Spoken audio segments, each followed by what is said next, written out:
ఒక 25 years of age ఉన్న ఒక అబ్బాయి 40 years వచ్చేసరికి తనకు 10 crores వెల్త్ పాసిబుల్. అది ఇంపాసిబుల్. 2 లక్షల ఎస్ఐపి పర్ మంత్ చేస్తే 15 నెలలకి 10 కోట్లు అవుతాను కానీ కోపం వచ్చేస్తుంది జనాలకి. జీతాలే లేవు, ఇక్కడ తప్పించుకుంటా ఉంటాయి. జాబ్లు ఉంటుందని గ్యారంటీ లేదు. ఎక్కడి నుంచి పెడతాం? ఈచ్ 1.5 lakh 1.5 సాలరీ డ్రా చేసిన 2 lakhs ఇన్వెస్ట్మెంట్ అవ్వదు.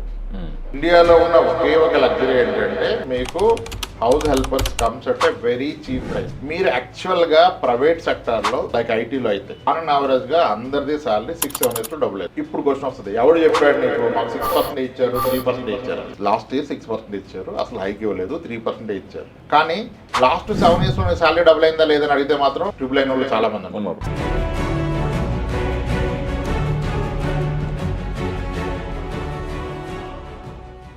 Mutual fund investments are subject to market risks. Read all scheme-related documents carefully. So ఒక 25 years ఆఫ్ ఏజ్ ఉన్న ఒక అబ్బాయి ఒక పర్సన్ బై 40 years 40 years వచ్చేసరికి తనకు 10 crores వెల్త్ క్రియేట్ చేసుకోవాలనుకున్నాం. పాసిబుల్ అది 15 నెలల్లో 10 కోట్లు 10 కోట్లు 25 ఏళ్ళ వయసు ఉన్న వ్యక్తి. పాసిబుల్ అంటే ఇప్పుడు అతను ఎంత సాలరీలో ఉన్నాడు, ఎంత ఇన్కమ్ జనరేట్ చేస్తున్నాడు ప్రజెంట్ గా అనేది ఫస్ట్ అది కదా మ్యాటర్స్. ఆన్ యావరేజ్ ఒక 30-40 మధ్యలో అనుకున్నాం. 30,000-40,000 సాలరీలో ఉన్న వ్యక్తి రాబోయే 15 నెలల్లో 10 కోట్లు కూడబెట్టడం ఇంపాసిబుల్. అవదు. కంటి తుడుపుగా చెప్పండి, ప్రయత్నం చేయకపోతే అది అవదు. ఎందుకు అవదంటే ఇప్పుడు 40,000 సాలరీలో ఉన్న వ్యక్తి, నేను 30 40కి వెళ్తాను, మా అంటే ఎంత సేవ్ చేయగలుగుతాడు, ఎంత ఇన్వెస్ట్ చేయగలుగుతాడు పర్ మంత్? అట్లా ఒక 20%. 20,000. Okay, 20,000 over next 15 years will give you only 1 crore. 20,000 కూడా పాసిబుల్ కాదు కదా సార్ ఇప్పుడున్న దీంట్లో. 20,000 అంటే 50% ఇన్వెస్ట్ చేయాలి. 20,000 పెడితేనే 15 years లో నేను 1 crore అవుతాను అంటే అన్న ఎలా అవుద్ది? ఫస్ట్ అందుకే అంట ఎర్లీ ఏజ్ లో ఎంత వరకు ఇన్వెస్ట్మెంట్ కాదు, ఇంక్రీజింగ్ యువర్ ఇన్కమ్. ఇన్కమ్ ఎక్కువ ఉంటే ఇన్వెస్ట్మెంట్ రాంగ్ చేసినా డబ్బులు అవుతాయి. నువ్వు ఇన్వెస్ట్ కాదు ప్రెజర్వ్ చేసుకుంటూ అవుతుంది కదా. సేమ్ ఏజ్ లో 30,000 సాలరీ ఉన్న వ్యక్తి ఉన్నాడు, 1,50,000 సాలరీ ఉన్న వ్యక్తి ఉన్నాడు. ఈ 1,50,000 సాలరీ ఉంటే అవుతుంది. అప్పుడు కూడా ఈ రోజున్న సాలరీతో అవదు. ఇక్కడ నుంచి కెరియర్ గ్రో అవుతూ కెరియర్ గ్రోత్ లో సమ్ పోర్షన్ మీరు ఇన్వెస్ట్మెంట్ తీసుకెళ్తే అవుతుంది. Actual 10 crores is a very good figure over next 15 years. A age group అయి బీట్ 25 కానివ్వండి, 20 కానివ్వండి, 30 కానివ్వండి, 45 కానివ్వండి, 40 కానివ్వండి, నిజానికి మీరు నెక్స్ట్ 15 years లో 10 crores అక్యుములేట్ చేస్తే ఒక reasonable middle class and above life స్టైల్ని rest of the life maintain చేయగలుగుతారు. Everyone should plan for 10 crores in next 15 years. So 10 crores in 15 years అంటే ఆల్మోస్ట్ పర్ మంత్ 1,80,000 నుంచి 2 లక్షల మధ్య SIP చేయాలి కన్జర్వేటివ్ రిటర్న్ తీసుకుంటే. 2 లక్షల ఎస్ఐపి పర్ మంత్ చేస్తే 15 నెలలకి 10 కోట్లు అవుతాను కానీ కోపం వచ్చేస్తుంది జనాలు. వస్తుంది, ఎక్కడి నుంచి తీసుకురావాలని ఎక్కడి నుంచి వస్తుంది. ముందు అయ్యే చెప్పు. అంత జీతాలే లేవు, ఇక్కడ తప్పించుకుంటా ఉంటాయి. జాబ్లు ఉంటుందని గ్యారంటీ లేదు, ఎక్కడి నుంచి పెడతాం? సో ఏమంటే ఏదైనా ముందు నమ్మితే అవుతుంది. ఇప్పుడు ఏ వ్యక్తి కూడా 30 ఏళ్ళ లోపు ఉన్న వ్యక్తి 35 ఏళ్ళ లోపు ఉన్న వ్యక్తి 2 లక్షల ఎస్ఐపి పాసిబుల్ కాదు. 95% ఆఫ్ కేసులో పాసిబుల్ కాదు. వాళ్ళు మంచి సాలరీలో ఉన్న ఇద్దరు వర్కింగ్ ఉండి ఈచ్ 1.5 lakh 1.5 సాలరీ డ్రా చేసిన 2 lakhs ఇన్వెస్ట్మెంట్ అవ్వదు. వయసు పెరిగితే పెళ్ళి వస్తే ఖర్చులు వస్తాయి. అండ్ ఆ సాలరీస్కి లైఫ్ స్టైల్ అప్గ్రేడ్ చేసుకోవాలి. ఆ సాలరీస్కి 25 లక్షల కారు వాడాలి. ఆ సాలరీస్కి 1,00,00,000 రూపాయల అపార్ట్మెంట్లో ఉండాలి. ఆ సాలరీస్కి మీరు రిలేటివ్స్ దగ్గర మీరు ఒక స్టేటస్ ఎగ్జిబిట్ చేయగలగాలి, వెకేషన్కి వెళ్ళాలి. ఇవన్నీ ఉన్నప్పుడు ఈ రోజున్న సాలరీలో కూడా వాళ్ళు 2 lakhs చేయలేరు. కానీ ఇక్కడ నాదొక థాట్ ఏంటంటే అసలు ఒక రూల్ పెట్టుకోండి, let us target for 10 crores. హానెస్ట్గా అవుతుందా అవదా secondary, let us attempt is ఈ రోజు కనుక ఒక డీసెంట్ సాలరీ, ఇద్దరు wife and husband working 34 and 30 years age, 30-35 మధ్యలో కప్పులు ఉన్నారు. Both are drawing salary of 90,000 + 90,000 or 80 + 80, 1,00,000 + 80, 1,80,000 draw చేస్తాను అనుకో. అవుతుంది కదా, 1,80,000 రీజనబుల్ చెప్తున్నాయి కదా, నేను హై సాలరీస్ మాట్లాడలా. ఈ 1,80,000లో అట్లీస్ట్ ఈరోజు ఒక 60,000 ఎస్ఐపి స్టార్ట్ చేయండి, 60,000 ఎస్ఐపి స్టార్ట్ చేయండి.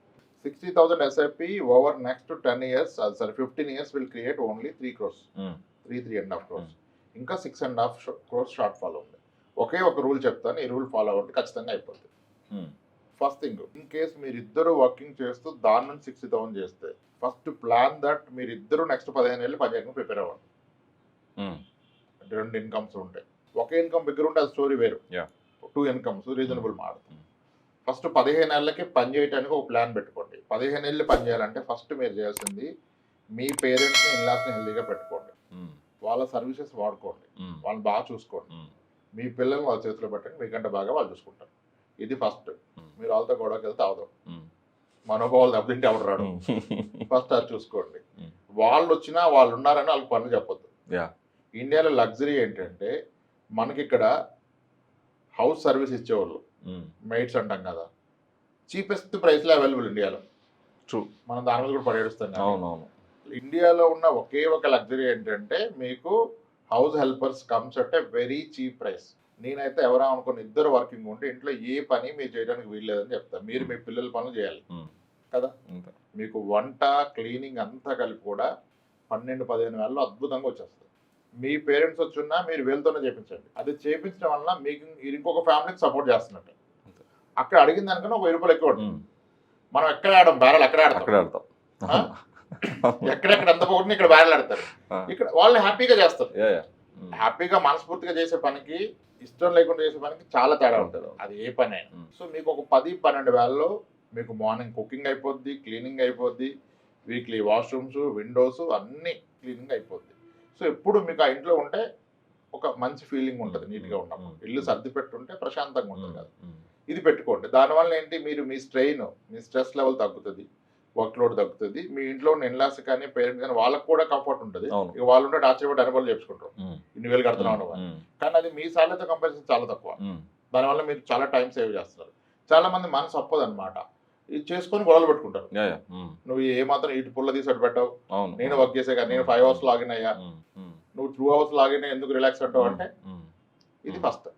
సో ఫస్ట్ ఏంటి, we are preparing our self that next 15 years పని చేస్తామని చెప్పుకున్నాం, దానికి తగ్గట్టుగా పెట్టుకున్నాం. ఇప్పుడు 60,000 ఎస్ఐపి స్టార్ట్ చేశాం కదా, ఒకే ఒక రూల్ పెట్టుకోండి. Rule is rule 50%. What is 50% rule is, ఇక్కడ నుంచి గోయింగ్ ఫర్దర్ మీ శాలరీ ఎప్పుడు పెరిగినా, మీ ఇద్దరు ఎవరి శాలరీ పెరిగినా, ఎంత పెరిగినా, పెరిగిన శాలరీలో 50% షుడ్ కమ్ టు ఎస్ఐపి. మీ పెరిగిన శాలరీలో 50%, రిమైనింగ్ 50 మీరు ఖర్చు పెట్టాల్సిందే. హౌస్ ఈఎంఐ తీసుకుంటారా, కార్ ఈఎంఐనా, అప్గ్రేడ్ చేస్తారా, వెకేషనా, తగలేస్తారా, ఏదైనా చేయండి. 50% of increase salary has to be on your spending. Only 50%, పెరిగిన దాంట్లో 50% should come to SIP. Okay, ఈ రూల్ ఫాలో అయ్యారు అనుకోండి, మీరు యాక్చువల్గా ప్రైవేట్ సెక్టార్లో గ్రోయింగ్ ఇన్ సెక్టార్స్ లైక్ ఐటీలో అయితే, ఐటీనే ఫాస్టెస్ట్ గ్రోయింగ్, ఫార్మాలో కొంచెం స్లో ఉంటుంది. స్టిల్ ఆన్ అండ్ యావరేజ్గా అందరిది శాలరీ 6-7 yearsలో డబుల్ అవుతుంది. ఇప్పుడు క్వశ్చన్ వస్తుంది, ఎవడు చెప్పాడు నీకు మాకు 6% ఇచ్చారు, 3% ఇచ్చారు అని. ఓకే, లాస్ట్ ఇయర్ 6% ఇచ్చారు, అసలు హైక్ ఇవ్వలేదు, 3% ఇచ్చారు. కానీ లాస్ట్ 7 yearsలో శాలరీ డబుల్ అయిందా లేదని అడిగితే మాత్రం ట్రిపుల్ అయిన వాళ్ళు చాలా మంది ఉన్నారు. 60% ఆఫ్ ద పీపుల్ డబుల్ అయిపోయారు. వాళ్ళ గురించి మాట్లాడుతున్నాం. నువ్వు ఎప్పటికప్పుడు అప్గ్రేడ్ చేసుకొని స్కిల్ సెట్ పెంచుకొని ఒక critical crucial resource in the company అయితే నీకు అది వస్తుంది. 6-7 years డబుల్ ఒప్పుకుంటారా? ఒప్పుకుంటారా? రౌండ్ ఫైర్ వరకు ఇద్దరిది కలిపి 2 lakhs అనుకుందాం. Combined take home is 2 lakhs, 60,000 SIP start చేస్తారు. నెక్స్ట్ 6 yearsలో వీళ్ళిద్దరిది డబుల్ అయితే అనదర్ 2 lakhs పెరిగింది, 4 లక్షలు అయింది. కానీ పెరిగింది 2 lakhs కదా, దాంట్లో 50% అంటే ₹1,00,000. 1 lakh. అప్పుడు మీ ఎస్ఐపి ఎంత అయింది? 1.6. మళ్ళీ నెక్స్ట్ 6 yearsలో ఏమవుద్ది? 8 అవుతుంది కదా, 1.6. అది అక్కడ నుంచి డబుల్ అవుద్ది, అంటే 4 lakhs పెరుగుద్ది. దాంట్లో 50% 2 lakhs. అప్పుడు మీ ఎఫెక్టివ్ ఎస్ఐపి 3 lakhs. ఈ రూల్ ప్రకారం ఖచ్చితంగా మీరు 10 crores అటెండ్ అవుతారు. Even by starting 60,000 SIP today and increasing it in the proportion of 50% of increase salary for the next 15 years. మీరు 30లో ఉన్నారా, 35 ఉన్నారా, 40 ఉన్నారా, 45 వరకు అటెంప్ట్ చేయొచ్చు. నేను అలా అని చెప్పి లైఫ్లో ఏమి తినకుండా చెప్పట్లా. పెరిగినప్పుడు ఏం చేస్తాం? ఏమీ చెయ్యం. జాబ్ పోతే ఏం చేస్తాం? మొత్తం ఎస్ఐపి ఆపడేసి ఎస్ఐపిని స్టాప్ చేసి దాని నుంచి నెలకి నా ఖర్చులకు మనం తీసుకుంటాం. That's the big advantage in SIP. ఎస్ఐపిలో డబ్బులు పెట్టడం అంటే వెల్త్ కాదు, ఫ్యూచర్ టైం కొనుక్కోవటం కదా. ఇప్పుడు ఒక కపుల్ది కనుక ఈఎంఐ లేకపోతే హైదరాబాద్లో ఓన్ హౌస్ ఉంటే మీ మంత్లీ ఎక్స్పెన్స్ 60,000 ఉంటుంది. పిల్లల ఎడ్యుకేషన్ కాస్ట్ కాకుండా, అవును. ఎడ్యుకేషన్ లిమిట్ లెస్, అది వేరే స్టోరీ. 60,000 ఉంటుంది. ఇప్పుడు మీరు 60,000 ఎస్ఐపి చేస్తున్నారు ఎవ్రీ మంత్, ఇంకొక మంత్ కొని పెట్టుకున్నారు.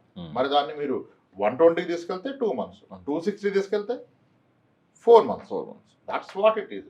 ఇన్ ద ప్రాసెస్ ఏమైందంటే మీరు ఇంత అగ్రెసివ్ ఎస్ఐపి చేస్తున్నప్పుడు ఒక 4 ఏళ్ళ అయ్యాక తిరిగి చూసుకుంటే మీ మ్యూచువల్ ఫండ్ అకౌంట్లో ఒక 50 లక్షలు 60 లక్షలు కనపడుతుంది. మార్కెట్ బాగుంటే 60, బాగోపోతే 40 కనపడుతుంది. ఆ 40 లక్షలు మీ అకౌంట్లో ఉన్నా ఆ రోజు పొరపాటున మీ ఇద్దరు జాబ్ మానేస్తే ఇక్కడ నుంచి ఒక 4 years సరిపోయిన డబ్బు ఉంది. అది కదా మీకు ఇచ్చే ధైర్యం. కంగారు పడక్కర్లా. మన డబ్బు మన కోసం, మనం డబ్బు కోసం కాదు.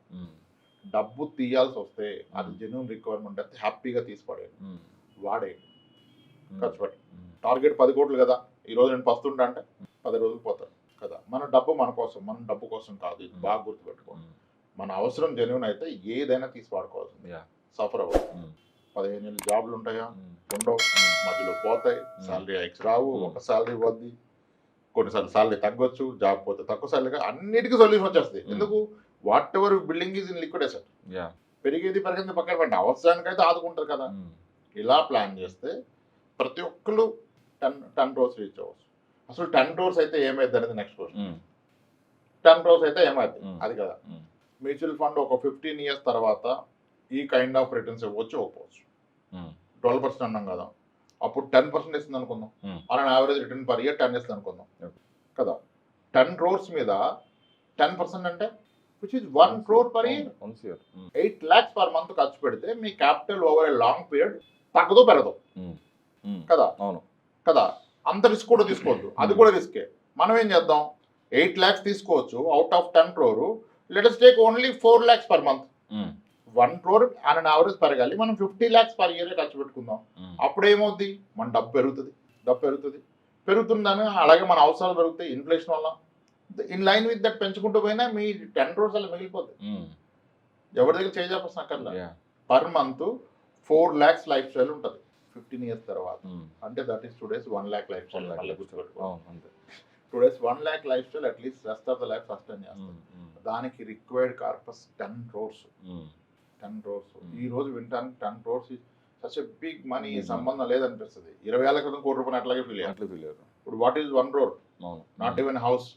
రావట్లేదు వస్తుంది అనుకుంటే రాదు కదా. 1 crore ఇల్లు రిటైర్మెంట్ అవుతుందిగా ఈరోజు. ఇన్ఫ్లేషన్ ని అర్థం చేసుకోవాలి. 10 crores is a very reasonable target to retire. Only for retirement, no kids education, no other goals. మీ రిటైర్మెంట్ కి హైదరాబాద్ లాంటి సిటీలో 15 ఏళ్ల తర్వాత ఒక అద్భుతమైన ఆనందకరమైన ఎవరి మీద ఆధారపడి గౌరవప్రదమైన రిటైర్మెంట్ కావాలి. 10 crores టార్గెట్ చేయాల్సిందే. 25లో చేస్తే 40కే నీకు అది వస్తుంది. 40కి అది వస్తే తర్వాత నువ్వు ఏం చేస్తావు అనేది నీ చాయిస్. వచ్చినా ఎవరు మానేస్తారు, మానేరు కదా. డబ్బు వస్తుంటే మంచి వీక్లో ఉండే కేర్లో. అప్పుడు ఆ 40కే నీ 40 ఏళ్ళకి 10 crores అయితే దాన్ని అలా వదిలేస్తే నెక్స్ట్ 6 ఏళ్ళకి 20 crores అవుద్ది. అప్పుడు నీకు 46, 52 ఏళ్ళకి 40 అవుద్ది, 58 ఏళ్ళకి 100 అయిపోద్ది. డిఫికల్ట్ 100 crores చూడటం కాదు. ఎప్పుడు నువ్వు ఎర్లీగా ప్లాన్ చేస్తావు. 10 crores ఇన్ 15 years అందరూ టార్గెట్ చేస్తే మంచిదే. అది కనుక మీరు 25లో చేస్తే నిజానికి మీరు 100 crores కూడా చూస్తారు. 100 ఈ రోజు 100 కాదు, అది గుర్తుపెట్టుకోండి. అంత అంటే అంతేం లేదు అక్కడ, అంతేం లేదు. 1 crore రూపాయలకి ఈ రోజు చాలా క్యాజువల్ టాక్ అయిపోయింది. 1 crore ఒకప్పుడు 1 crore కదా, లక్షాధికారి పోయింది, 1 crore రూపాయలు వచ్చింది కదా, కోటీశ్వరుడు వెళ్ళిపోయింది కదా, మిలియన్ డెఫినిషన్స్ మారిపోయి. సో కాబట్టి yes, that is a very decent target for any individual or for any couple to have 10 crore corpus in next 15 years. 20 years అంటే మళ్ళీ అవదు. ఎనీ ఏజ్ గ్రూప్ నెక్స్ట్ 15 yearsలో రిటైర్మెంట్ అనుకుంటే 10 crores టార్గెట్ చేయండి. అవదంటే అవదు, అవుద్దంటే అవుద్ది. అవుతుంది అనుకుంటే మీకు డైరెక్షన్ అర్థమైంది, స్ట్రాటజీ ప్లాన్ అంతా అర్థమవుతుంది. అకార్డింగ్లీ చేసుకుంటే 10 crores is quite possible for anybody. ఇప్పుడు 25 ఏళ్ళు ఉన్న వ్యక్తి చూస్తున్నాడు, ఇంకా పెళ్ళి అవ్వలేదు. ఇప్పుడు ఆయన మంది విన్నాక ఏమనుకుంటాడు, నేను అలోన్ పని చేస్తే నాకు 10 crores అవరా, ఖచ్చితంగా నా వర్కింగ్ పార్ట్నర్ కావాలనుకుంటాడు. అంతే. వర్కింగ్ పార్ట్నర్ కూడా హెల్దీగా ఉండాలి, నాకు సపోర్ట్ చేయాలి, అండర్స్టాండింగ్ ఉండాలి. దీన్ని బట్టి అతను ఫ్యూచర్ ప్లాన్ చేసుకుంటాడు. అట్ ద సేమ్ టైం నేను కూడా కెరీర్లో కూడా కావాలి. 3 ఏళ్ళకి పెళ్లి చేసుకుంటే 3 ఏళ్ళలో కనీసం 80,000 90,000 టేక్ హోమ్కి వెళ్ళాలి, మళ్ళీ చేసుకున్నాము కూడా 80,000 90,000 ఉండాలి, ఇద్దరు కలిసి పని చేసుకోవాలి. మళ్ళీ ఆర్గ్యుమెంట్ వచ్చి ఇద్దరు పని చేస్తారు అంటే ఇంకా అది ఎవరి చాయిస్ ఆల్ దే ఓవర్ వి, మన ఎవరు చెప్పడానికి. కానీ అది ఇక్కడ అండర్లైన్ థింగ్ ఏంటంటే at any cost unit upgrade your skills అంతే. స్కిల్స్ ప్రాసెస్ పెంచుకోవాలి, ఇన్కమ్ తెచ్చుకోవాలి. నీ క్లియర్ విజన్ ఉండాలి, టార్గెట్ ఉండాలి, అప్పుడు నీకు డైరెక్షన్ తెలుస్తుంది. అది లేనప్పుడు డైరెక్షన్ తెలదు. ఇప్పుడు నేను 10 కోట్లు మ్యూచువల్ ఫండ్ లో చూస్తే రిటైర్మెంట్ అనుకున్నాడు, 2 కోట్లు వచ్చినాక దాన్ని ఖర్చు పెడ దాన్ని కదపడు. ఎందుకు పెడతానో తెలియదు, 2 కోట్లు వచ్చాక 100 ఆలోచనలు వస్తాయి. దీన్ని అక్కడ పెడితే నాకు మాదాపూర్లో ట్రేడింగ్ కంపెనీకి ఇస్తే నెలకి 4% ఇస్తారు అనుకుంటే కదా మనం ఏం చేయలేం కదా. రాత్రి కూడా ఒక క్లయింట్ ఫోన్ చేశారు, ఆయన మనతో ఎప్పటి నుంచి సినిమా చేస్తున్నారు, నాకు ఒక కోరిక ఉందంటే ఇప్పుడు తీసుకో అనుకున్నాను. ఏంటి సార్ కోరిక అంటే, సార్ ఎలాగైనా 2 ఎకరాలు కొంట సార్, కొని గోట్ ఫాము, కోళ్ళు, నాటుకోళ్ళు కొన్ని మొక్కలు పెట్టి అక్కడ మనకు తెలిసిన ఉన్నారు కదా సార్, వాళ్ళని పెట్టేస్తా సార్, పెట్టేస్తే అది ఎలాగో ఇంకా పెరుగుతూనే ఉంటుంది కదా సార్, కాబట్టి ఎప్పుడైనా టఫ్ టైం వస్తే వెళ్ళిపోయి నేను ఉండడానికి కూడా బాగుంటుంది కాబట్టి చేస్తాను. పర్ఫెక్ట్. ఎంత అంటే 50 లక్షల్లో అని అనుకున్నా సార్, ఎకరం 25 లక్షలు. అసలు ఉందా 50 లక్షలు? లేదు. మరి ఎలా కొంటారు సార్ అంటే, సార్ ఏం లేదు సార్, మన గోల్డ్ పెట్టి ఓడిలోన్ ఒక కాన్సెప్ట్ చెప్తున్నారు కదా, గోల్డ్ పెట్టి ఓడిలోను హోమ్ మీద టాప్అప్ లోన్ తీసుకొని 2 పెట్టి కొంటా సార్, కొనేసి ఇలా చేద్దాం సార్ అన్నాడు. అసలు అది ఎన్ని ఇయర్స్కి డబ్బులు ఎద్దండి. ఫస్ట్ ఆ business model 5% success, 95% failure model sir. ఎంతో మంది పెట్టారు ఇవే ఆలోచనలో. ఫస్ట్ మీరు అది చెక్ చేసుకోండి, 10 మందిని కలవండి ఇలా స్టార్ట్ చేసుకోండి. దాంట్లో కనుక 3 సక్సెస్ఫుల్ నడిపిస్తే మీరు పెట్టండి, ముగ్గురు చాలు. అది ముందు వ్యాలిడేట్ చేయండి. అసలు దీనికి సోర్స్ ఉందా ఇన్కమ్, నీ దగ్గర ఇన్కమ్ ఉంటే పెట్టు, దాని నుంచి ఏం ఆశించుకుని నీ దగ్గర ఉంటే పెట్టు, అది లేదు. మళ్ళీ దీనికి అప్పు చేస్తావు, ఇక్కడ నువ్వు 11%కి 10%కి పట్టుకొస్తావు. అసలు ఇది 10-11 పెరుగుద్దా? బిజినెస్ పక్కన పెట్టేసాను, పెరుగుద్దా? అవుతుంది సార్, 7-10 ఇయర్స్కి డబుల్ అయింది కదా సార్. 7-10 ఇయర్స్ డబుల్ అంటే ఎంత? 7%, 8%. దానికోసం నువ్వు అప్పు తెచ్చేది ఎంత? 10%, 9%. ఈ రోజు కన్విన్స్ చేస్తున్నావు, గోల్డ్ పెడుతున్నావు, ఓడి లోన్ అంటున్నావు, రేపు గోల్డ్ అవసరం పెడితే అంతే కదా, మళ్ళీ ఇంకొక అప్పు. దానికి ఎంత? మళ్ళీ గోల్డ్ పెట్టడానికి కూడా గోల్డ్ లేదట. ఇప్పుడు కొన్ని డబ్బులతో గోల్డ్ కొంటారైనా దాన్ని ఓడి లైన్ లో పెడతాడు, ఇక మిగిలింది హోమ్ లోన్ టాప్ తీసుకుంటే 2 కలిపి 2 ఎకరాల పొలం అంటాడు. అందరు పొలం కొనుక్కోండి 1 ఎకరు. మీ దగ్గర సర్ప్లస్ ఉన్నప్పుడు, ఇక్కడ ఒక మంచి హౌస్ ఉన్నప్పుడు, కారు ఉన్నప్పుడు, self sustainable living is always great. రేపు ఏదైనా టఫ్ టైం వస్తే ఊరు వెళ్తే ఉండడానికి ఒక ఇల్లు, అంటే ఎవరైతే విలేజెస్ నుంచి వచ్చాము అంటే 1 ఎకరం పొలం, ఇది అద్భుతం. కానీ దాని కొరకు అప్పులు చేసి కాదు కదా. రాత్రి డిస్కషన్ ఒక ఆయనతో, కొనని చెప్పేసాడు, మీరు చెప్పారు కొనలేండి అన్నారు. లేకపోతే ఇప్పుడు ఇదే విషయం కనుక వేరే పనితో డిస్కస్ చేస్తే ఎంత ఎంకరేజ్ చేస్తారు? అంతే, సూపర్ థాట్ రా, ఎప్పటికైనా అదిరామమ్మ అంటే నిజమే అదంతా. కానీ ప్రాక్టికల్గా ఎలా వర్కౌట్ అవుతుంది అది చూడాలి కదా. అది sir. So 10 crores target for anybody achievable is achievable, actions plan ముందు థాట్ ఉంటే will go in the direction. Right గా ప్లాన్ చేసుకుంటే అవుతుంది, చెయ్యాలి కూడా. సూపర్. Thank you.